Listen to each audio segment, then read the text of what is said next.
मी जेव्हा राजीनामा दिला त्याच्यानंतर स्टेटमेंट दिलं होतं की याच्यात पक्षाची काही चूक नाही.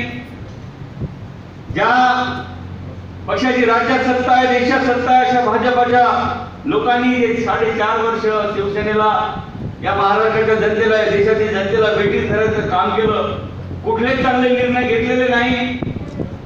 आम्ही युतीचे आमदार म्हणून फक्त सभागृहामध्ये मुंड्या दाखवायच्या कामापुरते होतो, पण मात्र आम्हाला अधिकार दिले नव्हते.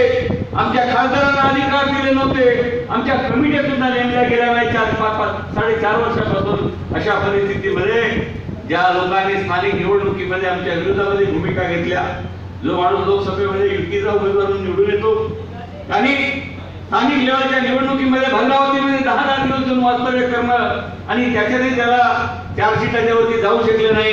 दिवसेंदिवस आमचा घरात वाढत गेला. 17 सीटा आम्ही एखादी निवडून आल्या तेव्हा त्याच्या डोक्यात घंटी वाजली की आता समोर आपलं काय खरं नाही. मी म्हटलं तू माझ्या घरात चालून आला, आता तुला दाखवतो काय करतो बघ. तसे माझ्याकडे शिवसेनेत असताना लोकसभा प्रमुख म्हणून पद होतं. माझं कार्य राजूला विधानसभेत केलेलं आहे. मी ट्रान्समिशन लाईनच्या संदर्भामध्ये माझ्यावर गुन्हा दाखल त्या पोलीस स्टेशनवर.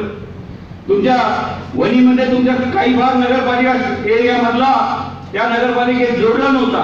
तो भाग सभागृहामध्ये प्रश्न उपस्थित करून काही सर्वे नंबर राजपत्रामध्ये आणले. त्याच्यामुळे त्यांना मतदान करायचा अधिकार प्राप्त करून दिला. हे काम मी केलं, इथले आमदार करू शकला नाही.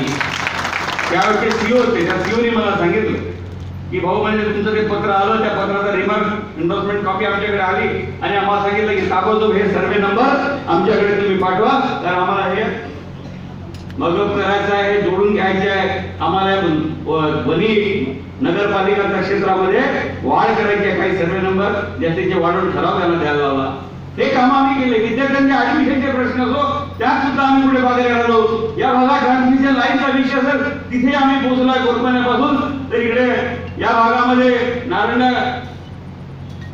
प्रत्येक ठिकाणी भलं असो, कुठे असो, कुठलाही विषय जरी उपस्थित झाला डब्ल्यूसीएलचा असला तरी आम्ही गेलो.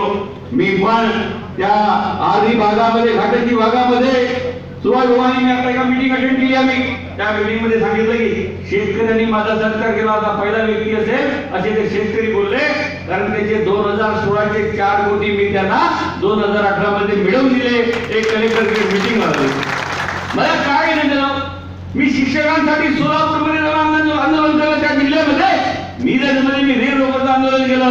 चंद्रपुरामध्ये शिक्षकांसाठी मी त्यांना आंदोलनावर शाळा आल्या पाहिजे म्हणून मी त्यांच्यासाठी जेलभरो आंदोलन केलं. मी केसेस लावल्या. मी एक चळवळीचा माणूस आहे. तुम्हाला सांगतो मी आता तुमच्या सोबत आलो, भविष्यात तुमच्यावर सुद्धा गुन्हे दाखल होईल. माझ्यासोबत राहिलो. मी लोकांसाठी वाढणार आहे, लोकांसाठी काम करणार आहे. म्हणून ज्या वेळेस सरकारचा निर्णय चुकीचा असला त्यावेळेस हा भाऊ तर शांत बसायसाठी नाही. मी नेहमी म्हणतो की आपला जन्म झाल्यानंतर